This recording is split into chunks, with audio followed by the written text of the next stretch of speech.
A warm welcome back to you on the AM show. So we started yesterday focusing on the economy and what we should or we would like to see from government's end. Today we focus on education. Of course, there's basic education, there's free SHS, tertiary level education. What should be done in 2024? How can government give a boost, a shot on the arm to education this year?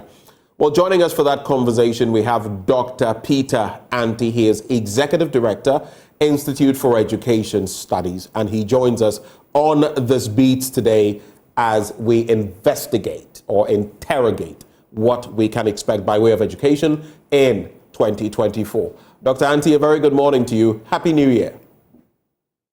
Good morning, Ben. Many happy returns to all of us. May God make this year a very fruitful one. Amen. So let's start with an overview, your overview of 2023 by way of education. You know that, we had many incidents in terms of education. Yes, STEM and some positive things done there. Then the WASSCE results, the BEC results, and the claim as far as the WASSCE results were concerned that they were the best we had in quite a number of years, about 5 years or so. But then the claim from the other side that what is the quality of, the students we are producing? And while they may be getting some of these grades, A1 to C6, when they move on to the next level, what comes to bear? In other words, what is the impact of the grades they are having? Does it show when they move on to the next level? We also looked at Ghana's schools of shame, some of these schools without, any concrete brick and mortar in, facilities, some under trees, some close to cemeteries like we've seen, others simply non-existent. So it's a tale of two cities, if you like. But what would be your general overview of 2023 as far as education is concerned in Ghana? Thank you very much, Ben. And yes, I think that this is the last year of the government. Of course, there are two possibilities that they might have the opportunity to continue after December 7th, or a new government will take over. And even if they have the opportunity to continue, they might have a different person managing the affairs of the education sector, or the same person would continue. So I would be glad if we look at it from the perspective that we have had education delivered to us for the past 7 years, because this is the last year. So if we narrow ourselves to last year, you might not be able to get the full picture of how far we've come in terms of education delivery. So I would go a little bit further and then box all of them together, and with 2023, and then we will look at the focus, as you said, for the 2024. Now, you see that we're running an education system, and normally a system is supposed to have so many parts. So if you look at our education system, there are a lot of people, agents that come into play when you are running an education system. So you have the teachers, you have the school system, you have the resources that come into play when you are looking at the education system in terms of the resources that are used to deliver the education. You also have the regulatory bodies, agencies that are supposed to help you or assist you do those kind of supervision and other things that you're supposed to do. So in 2017, what we have done as a country, or this government did, was to tackle these various elements within the system. So you saw that there was a review of the curriculum. You look at the review from the basic level, basic 1 to 6. Then there was a review of the curriculum for GHS 1 to 3. This year, the curriculum for the senior high schools would come into would be introduced, or it will be implemented. So they tackled that. Aside that, they also looked at problems of access. So you saw the introduction of free senior high school. For the first time, capitation grant was increased from, I think, 4.7 Ghana cedis to 10 Ghana cedis, a very huge amount of money for the basic education sector. Again, you saw the introduction of various reforms at the teacher education front. So you saw NTC coming into force, the licensure issues coming in. What these things were supposed to do was to polish the teacher front to enable the delivery of education to help us get the expected outcomes. So the teachers promotion process were also streamlined. If you look at that, the teachers promotion process was streamlined. Now we saw more teachers just writing something like an aptitude test, and then you are promoted. Before that, you saw a lot of teachers complaining. Sometimes you wait for so many years before you are promoted. We saw the payment of something that they call the teacher motivation professional allowance, which might not be enough, but that was done all in the effort to ensure that the teacher is put in a certain level so that he'll be able to deliver what he's supposed to do. There's a continuous encouragement for teachers to improve themselves. So you saw the introduction of CPDs in the various in the various schools. You saw the introduction of teacher learning communities. All these are supposed to help the teacher build their capacity. Okay, we've seen the upgradement of our colleges of education from the diploma to the degree. Now they are doing 4 years, and then they are also giving these students a degree. So apart from dealing with the curriculum, the government have dealt with the teacher front. Again, the government have also dealt with the issue of school supervision and monitoring. So you saw NASIA coming, the National School Inspectorate Authority, coming out forcefully. We saw the rebranding of the circuit supervisors into what we call the CISOs, school inspectors. You have seen the improvement in STEM by building new modern classrooms, according to the minister, building modern classrooms. A lot of laboratories are being upgraded here and there. There's an attempt to also link education to technology. So you saw that particular unit or agency within the Ministry of Education, what we call the SENDLOS, doing a lot of things, offline processes to ensure that technology is integrated in our system.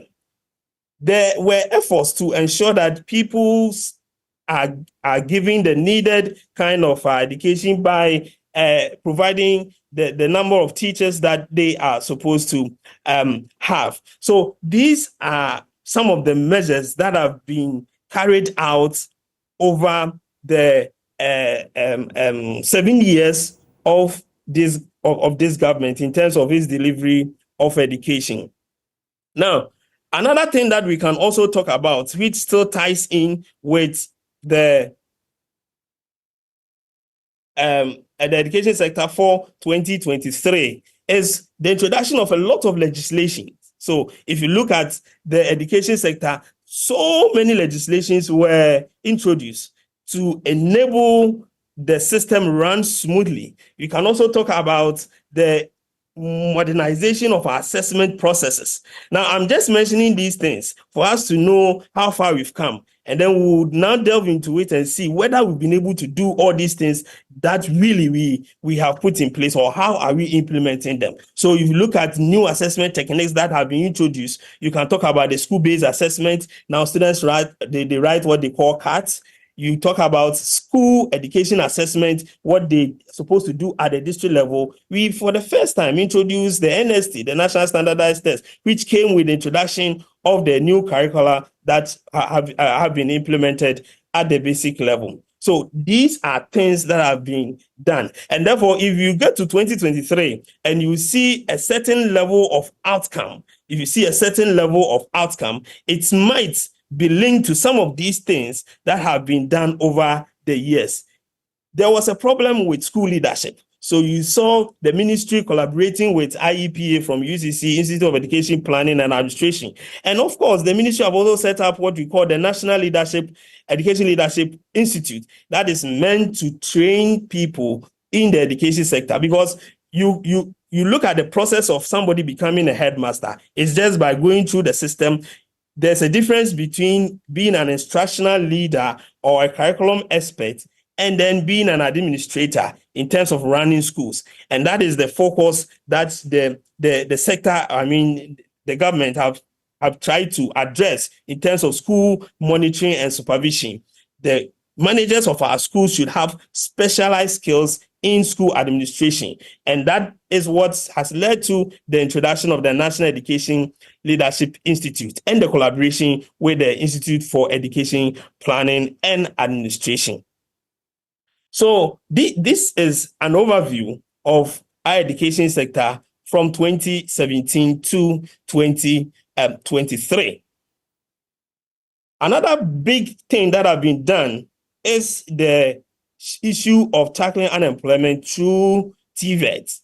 Now, before then, you will see that we had a lot of these TVET institutions, some under the Ministry of Employment and Labor Relations, some under Social Welfare, some under the other agencies. Now, the government have brought all of them together, and we have the TVET services, just like we have the Ghana Education Service. Now we have the TVET services that is supposed to address the needs of technical and vocational education. The path for these people who pursue TVET education have also been streamlined. Those days you have to write about so many exams before you even move to level 1, level 2, and so on and so forth. These have been streamlined. So you go through the various technical and vocational institutes, you are able to enter the various technical universities.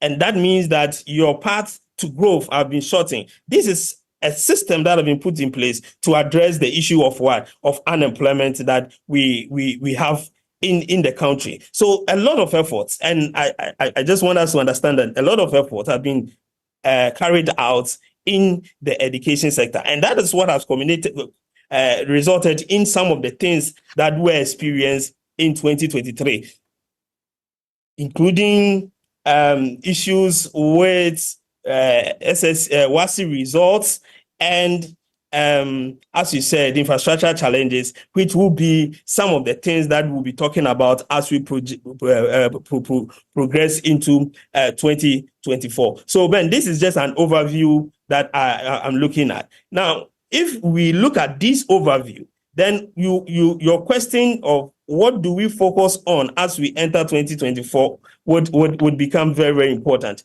But before we even do that, there's a big challenge with basic education infrastructure. So you look at the map that I have, you can see on your screen, you will see that within the 4 years of data points that have been used to graph Ghana Educational Resource Deprivation Map, you will see that the recent one, which is this, the map on the last corner, seems to suggest that most of our basic schools have deteriorated in terms of their education resources.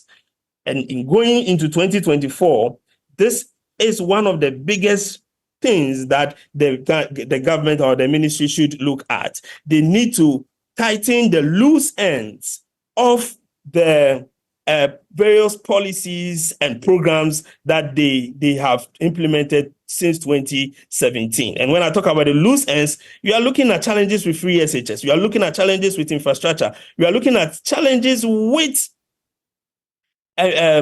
basic education. You've increased capitation grants, but there's a problem with allocation. So in 2024, you don't think about implementing any new policy. What you do is that you consolidate the gains that you are making with free SHS by improving access, the gains that you are making with the TVET education, the gains that you are making with STEM education. You try to consolidate those gains. Then when you've done that, You also make sure that you do policy realignment. What do I mean by policy realignment? Now you want to improve teacher education. So you have set a certain standard for teacher education. You have introduced free SHS. A lot of people are going through the system. But at the colleges of education, what you are doing now is to introduce quota. That is policy incoherence, because these people who are coming from the free SHS needs to enter tertiary education institutions. Your tertiary education institutions are suffering with infrastructure challenges, and the colleges of education, you have restrict entry. So you have to now streamline that. You also have to think about your payment of allowances against the provision of infrastructure. That is policy incoherence. That is something that you have to sit down and then think through and see how best you'll be able to work. You'll be able to deal with it in order to achieve your aim of opening the system and allowing a lot of people to access tertiary education. At the same time, you have increased capitation grants, but you don't send the money there. You have introduced NASIA. You want to improve supervision and monitoring at the various districts and regional education offices, but they are resource constraints. The money to run the various district offices is not going. How do you now allow them to achieve your aim of improving monitoring and evaluation? So you tighten that loose end. You ensure that the resources are directed to these particular places. Again, you also have introduced teacher promotion process. You streamline it, but who cares about promotion without the requisite kind of payment? You promote teachers, and sometimes it takes a long while for them to even see the benefits of the promotion. That is not how you go about this. So you, in one breath, you have solved the problem of teacher delay in promotion, and that's leading to motivational problems with teachers. But on the other hand, these monies are not enough to even do anything for the teachers. You want teachers to engage in CPD programs. You want teachers to engage in communities of practice. How are you organizing these things? How are you motivating the teachers enough? They've told you that the money that you're paying them for the year is not enough. A lot of deductions comes into play. So at the end of the day, the money that is supposed to be used for their professional development does not it's not enough to do that particular kind of activity. So what do you do? Because you want the teacher to continuously upgrade himself or herself. So these are loose ends that any policymaker in 2024, bearing in mind that you might not be able to, you might not win the election, or you might win the election, there's a probability for that. These are the things that you do to strengthen the system and ensure that anybody that takes over from you is taking over a robust system that will be able to serve the needs of the Ghanaian population.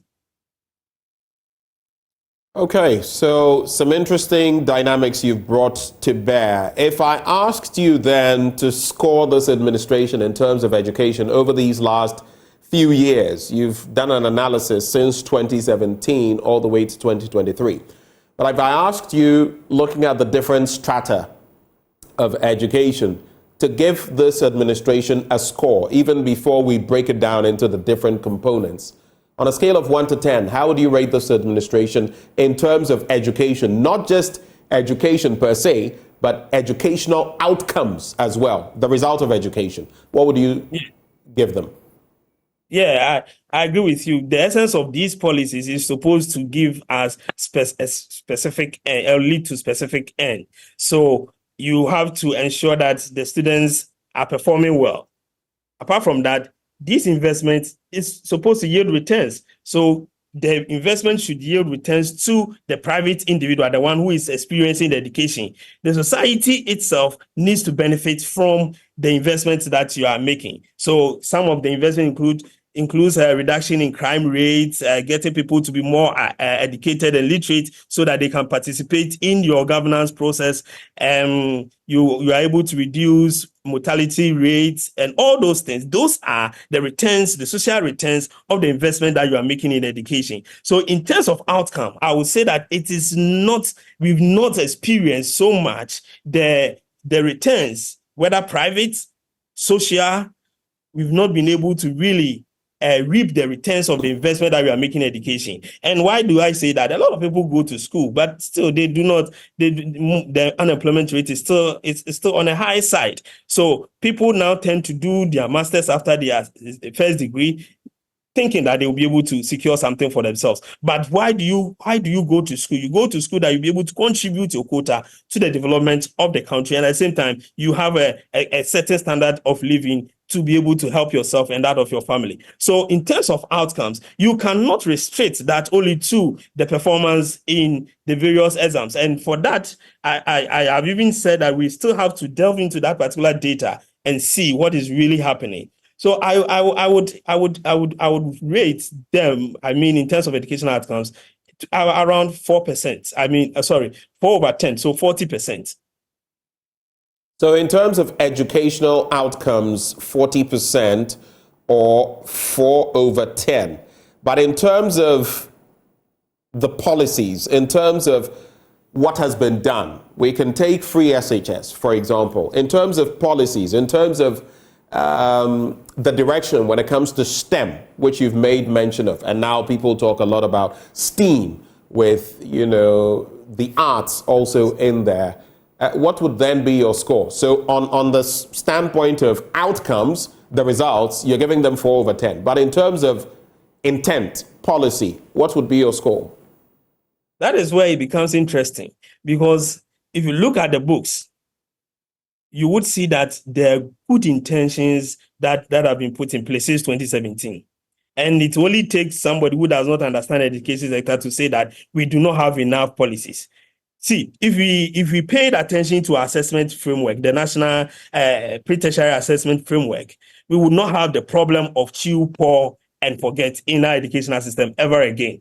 The National Pre-Tertiary Assessment Framework that was designed and accompanied the standard-based curriculum, if we paid attention to it, we will not be talking about chew, pour, and forget. But what do we see? That is not what we are doing. Go through the assessment framework. How many teachers do give projects to students? How many teachers take anecdotal records? How many teachers observe students and based on the observation, score students? All we do is to do the class test. That is all we do, the pen and paper, but that is not what is in the assessment framework.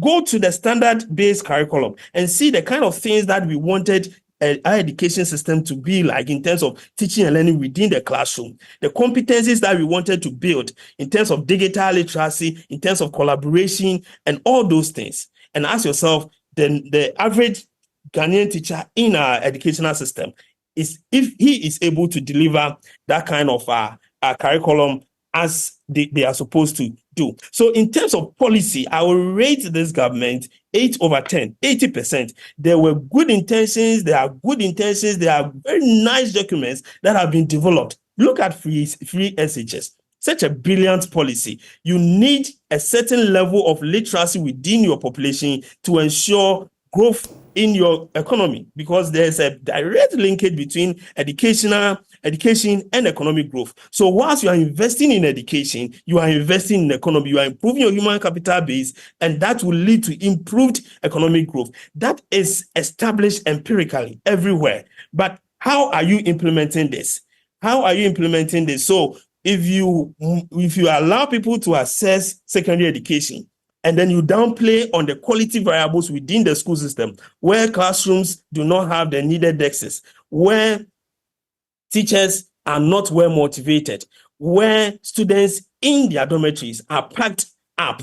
And I tell you, before then, we never heard of we never heard of parents contributing money to pay for prepaid that is used in schools. And this is what is happening. Some parents are paying money to tar the dormitories of their walls. Some parents are contributing money to buy beds.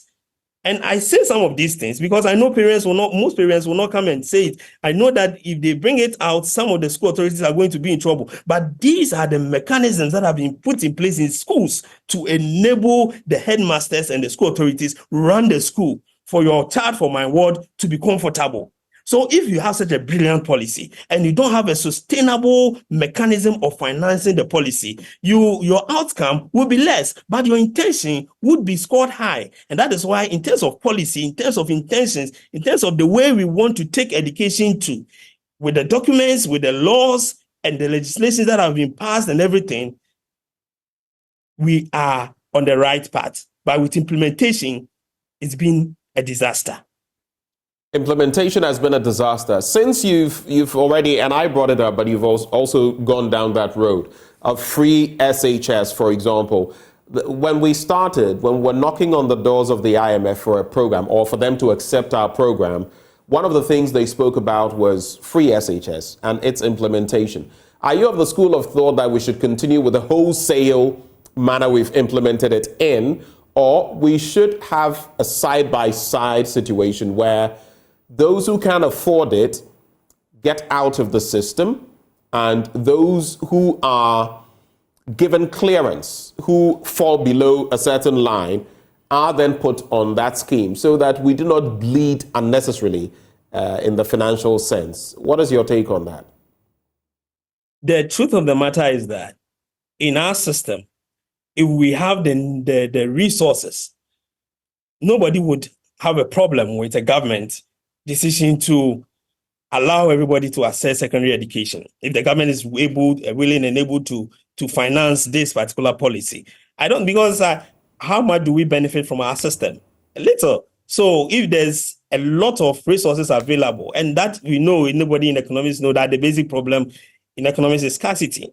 And then because of scarcity, you need to make certain choices and ensure that everybody gets a bit and piece of whatever you have.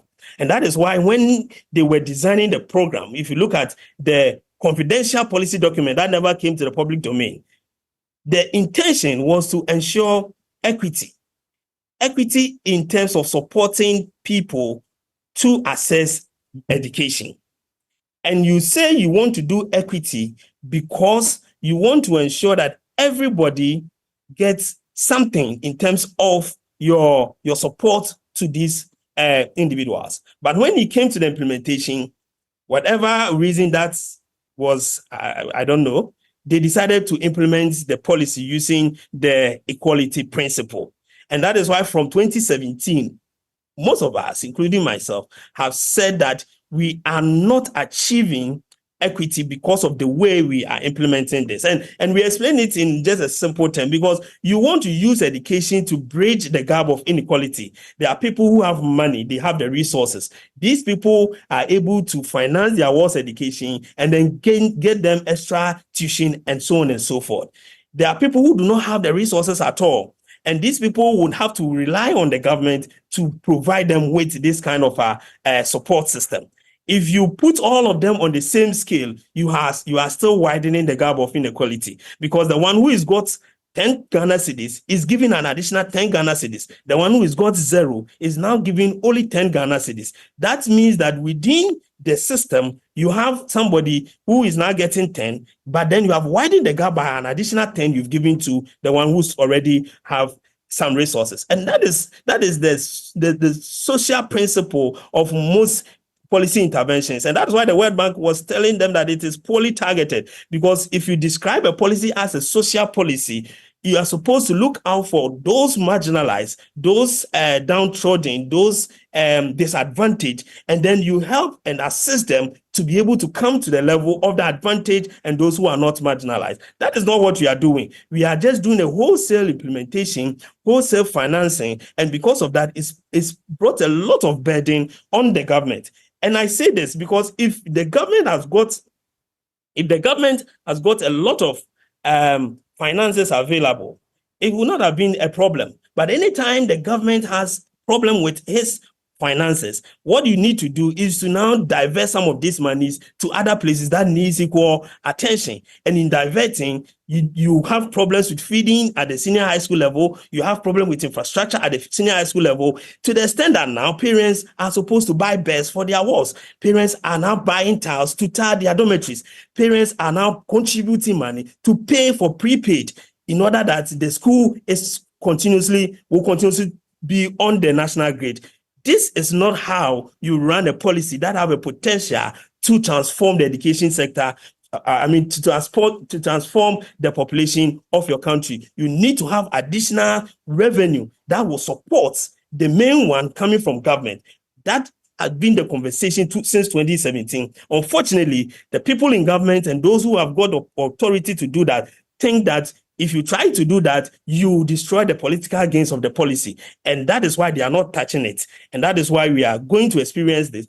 It's going to be difficult for any government who takes over from this government, in the case of a change in government, to touch the free senior high school policy, because a lot of people will come after them, and the mantra will be, we told you, and this is what is happening. For me, I think the financial model... Would it be the right thing to touch free SHS? To touch, not in the sense of to scrap it, because we do acknowledge over time. Look, I, at a point, benefited from a cocoa scholarship. My grandfather farmed cocoa. Where I come from, we farm cocoa. And so I benefited from it in Bishop Herman College to some extent. And it was based on need at the time.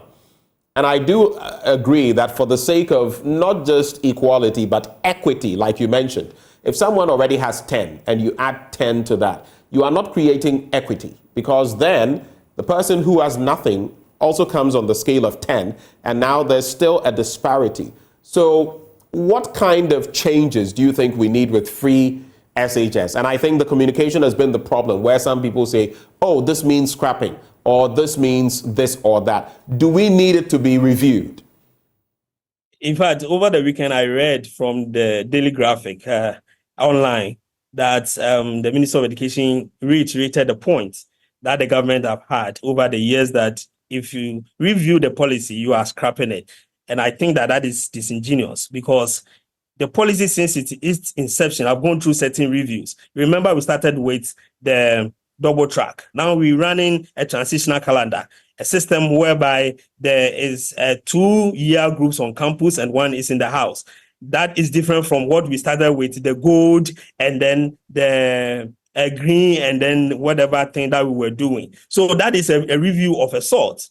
Again, those who supply the food, there are challenges with national buffer stocks system. Now there's a new model that have been adopted to ensure that food supply still continues. That is a review. So if anybody talks about a review and thinks it's cancellation, it's just being political. We need to review the policy in terms of its funding mechanism. And I think I've said this on several platforms. What you need to do is to create another source of income for the policy. So you have 60% coming from government coffers, including that of the oil resources. And then you have an additional 40% coming from somewhere. What I would want to state emphatically is that 40% can come from anywhere. It could be contributions from parents. It could be a certain kind of tax that can be, I know people don't like taxes, but it could be a certain kind of tax. Wherever we think we can get an additional stream of income that will support that one, the one that is coming from government, that should be the focus of any financial review that would accompany, or that has to come in terms of the policy. And I think that if any government, anybody in the education sector heading the system comes to Ghanaians and tell them that this is what government can offer, we want additional stream of income, so that when government 60% is not coming, the government would not have to staff our kids in the school. The government would just have to now look at the 40% that is coming from the other source to support the provision of education in the school. And already underground, most of these parents are contributing, they are paying, they are financing the education of their wards. So what makes it difficult for a review that would capture that kind of contribution into that 40% resource that will be used to support the running of our schools? I think that is how it should go. Right. Interesting perspectives you've brought to bear. Hold for me, Dr. Anti. Let me also bring in Professor Samuel Atintono. He is President, Principals of Colleges of Education, PRINCOF for short. Professor Atintono, a very good morning to you, sir. Hello, Prof. Good morning. It's good to have you join the conversation. Hello, good morning. I can hear you, Prof. Can you hear me? Good to see you too. Yeah. Right. Good morning to everybody, and good morning to your listeners, and especially my principals and everybody who's interested in education. Thank you for having me. Right. Let me go straight for it. We've not had you from the start, so I'll just ask you for your basic assessment. When you look at education all through 2023, where do you feel we are at in terms of the basic level, of course, the secondary level, and the tertiary level? I asked same of Dr. Anti in terms of educational outcomes, and he scored this administration 4 over 10 from 2017 to 2023. I don't know whether you also do that, look at all those years, or you just focus on 2023. But what would be your score? Where do we stand, educationally speaking? I think from where I come from, I wouldn't want to put scores when I have not done any research to see that, okay, these are the benchmarks or the reference points, and therefore you are scoring in terms of outcomes, you are scoring in terms of input and so on. To be very fair, I wouldn't want to put any percentage on it. But I can say, well, we made some progress, but of course, there are challenges with the system, which will therefore mean that from basic level, SHS, and the tertiary level, one of the things you would notice is that you see large numbers of people going into basic level SHS, and particularly from the tertiary space, I still think that we need more room to accommodate the large numbers of students that are coming from the SHS, largely because of free SHS. Partly because at the tertiary phase, there hadn't been significant kind of, if you want, expansion that can accommodate the numbers. And we have many more students coming in, and yet I think our infrastructure needs to actually be expanded to be able to accommodate that. All right.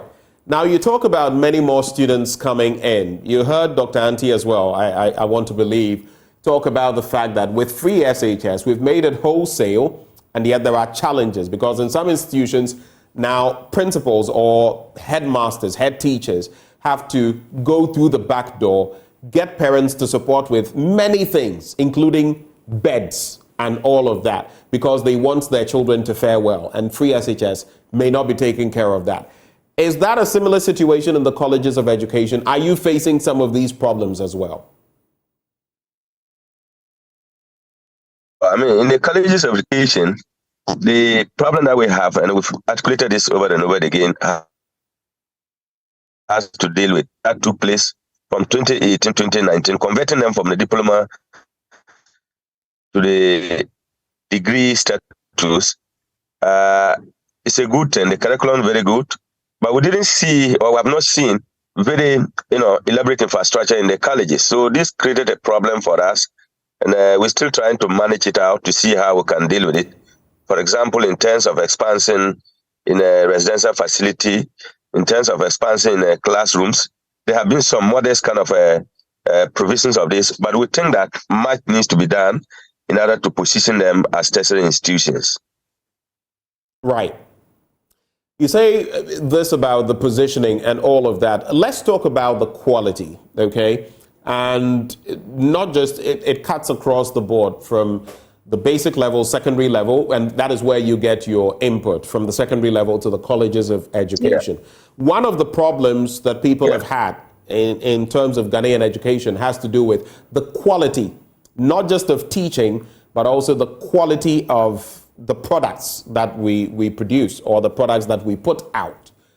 Would you say that on the back of the different policies that this government has implemented, at least from the secondary level, it is impacting the quality in any positive way at the tertiary level, specifically, not just tied to the colleges of education, but at the tertiary level broadly, from where you sit? Well, from where I sit and what I see, it's a normal process. Once the institution that produces SHS products do not have the same inputs to produce the same results, you would expect this kind of differentiated kind of outcomes. For example, if you take the school in the peri-urban area, urban area, and typical rural areas, and of course, in Ghana here, we have had kind of experience of classifying or grading secondary schools into grade A, B, and C, then you should expect different results from all these grades. What it therefore means is that we should be able, and I look forward to see a situation where we have the same input or upgrading all schools to be at least at the basic level, a certain standard that everybody must have in terms of the teachers that you have, in terms of the teaching and learning material that you input into the classrooms. But if you have a school that does not have a laboratory and they are running science, and then you have one that have laboratory, but they are not even teachers, and I've seen that across the country, what we expect is that at the end of the process, in terms of the examination, when they are exiting, you will have different of products. And that's why we are having today, in some areas or some schools, you can consistently say these kind of schools produce quality, and it is because we have over focus on that kind of those level of schools. Teachers are good, they have the infrastructure to run. Then at the extreme end, our rural areas, you go there, you don't even have the teachers. You go there, you don't have the requisite kind of learning resources. What do you expect them to do? The performance will be bad. So we must ensure equity and fairness in terms of how we make educational provisions to all the institutions, especially at the secondary school level. Because until we support them, we will continue to have these differentiated outcomes coming from the SHS. To you, Prof, and this should be of major concern. We have the teacher licensure exam, and of course there are complaints about it, but it's also come to stay in many ways. Many people, like Dr. Anti, feel it is the way to go to ensure that we have some mechanism in order to choose who qualifies to teach and who doesn't. But at the same time, we also know that just last year, 16,000 of our qualified teachers applied to the UK educational system, and that 10,000 of them, as of I think June last year, actually had been accepted. 10,000 of those applicants were granted certification to work in the UK. It makes no sense to train so many teachers, especially if we're going to lose all of them to other countries, and it's not just the UK. So what do you make of the brain drain and versus, all these exams we're making them sit? What do we do to maintain our teachers or retain them? What's your take? It's a simple response. You notice typically in Ghana here, people leave the country for better, what you call greener pastures. And what I know typically is most of these teachers who are leaving now are seeking opportunities to see whether they can enhance their profession. Critically, it's about the payment system. A lot of them, as I said, went towards UK, and I was surprised that the UK system, they made provision for their accommodation, made provision for paying their salaries, which are, comparatively higher than what they will get in the country here. What it then means is that, for me, whichever way you do, some teachers will naturally still want to go out, even if you increase their salary to 100%. Why don't we produce and then export, if that's a way to go? There are still other teachers who will still want to be here if we enhance some of their conditions of improvement, but there's need to improve some of the areas. If you listen to that, some of the things that they talk about, and I'm surprised some are looking for laptops, which is a basic equipment to actually use. It shouldn't be something that it is a necessary tool for technology. And so for me, it borders on conditions of service, which can be done, but it also has to be the case that the government may have to take a second look. As I said, some will still go, even if you improve their conditions of service. What do? We don't have to sit back. We can then say, let's produce more, but have an arrangement with the government or UK or wherever they are going to, in a sense that we can then export them and not allow them to be going on their own, because currently the government spends a lot on it. The teachers that we train, and then for them to just go as and when they want with us not getting anything, I think for All right. Prof, we're grateful that you took the time to join us. Professor Samuel Atintono is President, Principals of Colleges of Education, PRINCOF for short. Let me come back to Dr. Anti. I'll wrap the conversation with you. I don't know whether you have a take on this, but in recent times, I believe it's Professor Quarte of ISA that I heard speaking on this matter. And he made mention of the fact that, yes, there are problems in terms of the conditions of service of teachers. Some are unemployed, some there are poor working conditions, among others. And he cited the case of the Philippines, where they have a quota system, where some of these teachers are allowed to go abroad and send remittances back to the Philippines. Of course, now I know there are moves to even tax Ghanaians who are out there and working so that they pay taxes to Ghana. I don't know, some may not be too happy about that, but what do you think about that? Is that the way to go, to have a quota system? This is a very dicey issue for me, and it needs a lot of thinking through. The reason why I am a little bit skeptical with that approach is this. We have a teacher redeployment problem in Ghana. I think that is the reason why most people think that we don't have teacher shortages. You go to some of the classrooms and a whole school is being manned by 2 teachers in deprived areas in this country. So if you have not been able to deal with this problem of teacher redeployment, and you think that you would want to export teachers outside the country, it means that you are just putting your whole education system in a certain situation that you might not be able to recover in the years to come. So you need to first deal with your teacher deployment problem. Ensure that the rules, the motivational packages that are given to those who are supposed to go to some of these places. Because truly, when you go to some of the schools in the urban centers, you would see more teachers in the school as compared to those in the rural and then the deprived areas. So you have to do the redeployment thing very well and ensure that at least the teachers are everywhere in the classroom, 1 classroom to 1 teacher, possibly. The standard practice of 1 teacher to 35 students, you have achieved that. Then you can now think about you training teachers to export them. In the meantime, what you need to do is, as Prof said, you are paying these students allowances. So you are paying them to educate them.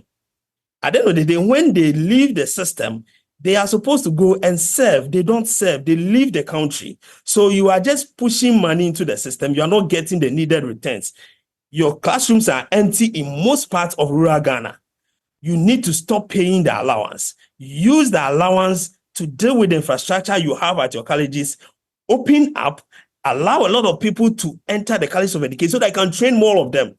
Put up certain packages in these deprived and rural areas.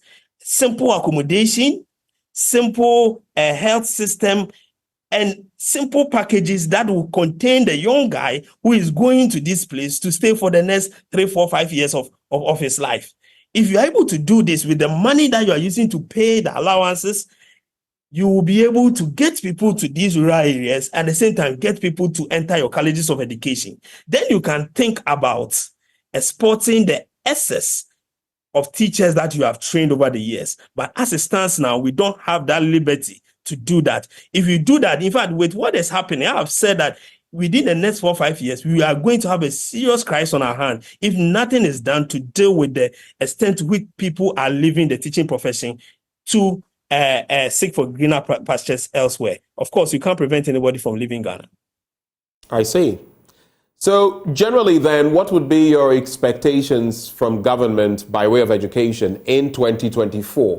What do you want to see happen? Remember that we have an IMF program that we're executing, which also in a way ties the hands of this administration in terms of what they can do and what they cannot do. We see an increment in taxes and levies, the vehicle income tax, emissions levy, among others that likely will be introduced over time on the back of saying, what then can we expect? There are the infrastructural challenges, schools under trees, among others. There's free SHS to deal with. What will your expectations be?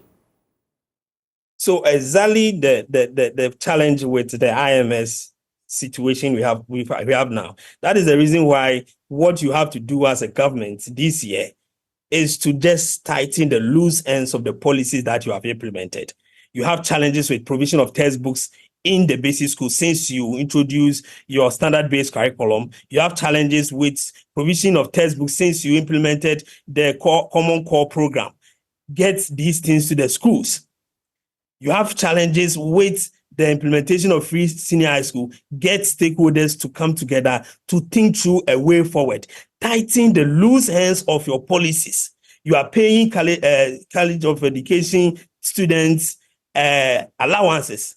Scrap it, replace with their student loan, and then use the money to do other things that are equally important within the sector. You